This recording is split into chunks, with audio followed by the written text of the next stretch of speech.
నమస్తే అండి, welcome to our channel. నేను మీ మణికంఠ. మనకు ఒక మంచి మాట అండి. గౌరవం, ప్రేమ, మర్యాద, స్నేహం అన్నీ కూడా ఇవి భిక్షగా అడుక్కుంటే వచ్చేవి కాదండి. మనం నచ్చి మనల్ని మెచ్చి వాటంతట అవి మన దరికి రావాలి అండి. అప్పుడే మనకు విలువ ఉంటుంది. అంతే కదండి? మీరేమంటారో కామెంట్ బాక్స్లో కామెంట్ చేయండి. ఓకేనా? నాకైతే అలానే అనిపిస్తుందండి.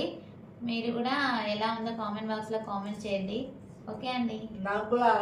ఏ ప్రేమైనా సరే అండి, మనము అడుక్కుంటే వచ్చే ప్రేమ కన్నా గుండె లోతుల్లో నుంచి వచ్చే ప్రేమనే నిజమైన ప్రేమ. అంతే అంటారు కదా? ఓకే అండి, థ్యాంక్ యూ. నా మనసు అదే ఉందండి. ఈ వీడియో కనుక నచ్చితే లైక్ చేయండి, షేర్ చేయండి, కామెంట్ చేయండి, సబ్స్క్రైబ్ చేయండి. థ్యాంక్స్.